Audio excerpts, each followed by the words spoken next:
નમસ્કાર દર્શક મિત્રો, માં તે 7 ન્યૂઝમાં આપનું હાર્દિક સ્વાગત છે। હું લખન કોટડિયા, રિપોર્ટર એબલવાળા સાથે જય બગિયા, સુરત। એક નજર નાખીએ આજના મુખ્ય સમાચાર પર। સુરત શહેર વરસા વિસ્તારમાં આવેલ પૂણા ગામ ખાતે આજે શ્રી ક્ષત્રિય ખાટ રાજપૂત પ્રગતિશીલ યુવક મંડળ દ્વારા સુરત સ્નેહ મિલનનો કાર્યક્રમ યોજવામાં આવ્યો હતો, જેમાં વિદ્યાર્થીઓનું સન્માન કરી ઇનામ વિતરણ કરવામાં આવ્યું હતું। સ્નેહ મિલન કાર્યક્રમમાં મહેમાન તરીકે જગદીશભાઈ પાટીલે પણ હાજરી આપી હતી। અનેક નામાંકિત મહેમાનો ઉપસ્થિત રહ્યા હતા। સ્નેહ મિલનમાં ખાટ ક્ષત્રિય રાજપૂત સમાજના ભાઈઓ તથા બહેનોએ બહોળી સંખ્યામાં હાજરી આપી હતી।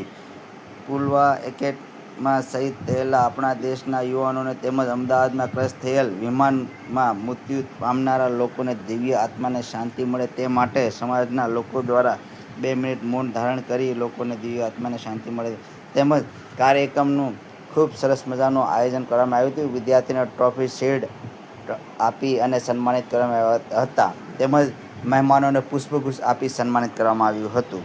માં તે 7 ન્યૂઝ રિપોર્ટર એબલવાળા સાથે Jay Bagiya, Surat.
Youth for Gujarat president આજે શ્રી ક્ષત્રિય ખાટ રાજપૂત સમાજ દ્વારા નાના બાળકોનું, વિદ્યાર્થીઓનું સન્માન સમારોહ રાખવામાં આવ્યું છે।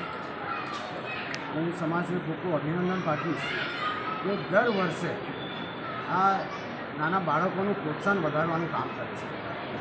ઘણા બાળકો છે જે લોકો મહેનત કરીને આગળ આવે છે, પણ જ્યારે લોકોને કોઈ પ્રોત્સાહન નથી આપતું ત્યારે એ લોકો ડિપ્રેશનમાં આવી જાય છે અને ભણવાનું બંધ કરી દે છે। પણ જ્યારે સમાજના આગેવાન, સમાજના વિદ્યાર્થીની અને વિદ્યાર્થીઓ માટે આવો કાર્યક્રમ રાખે છે, હું તો સર્વ સમાજને કહીશ કે આપે પણ જો આજ સુધી કાર્યક્રમ નહીં કર્યો સમાજનો તો તમારે પણ કરવો જોઈએ, બાળકોને પ્રોત્સાહન આપવું જોઈએ।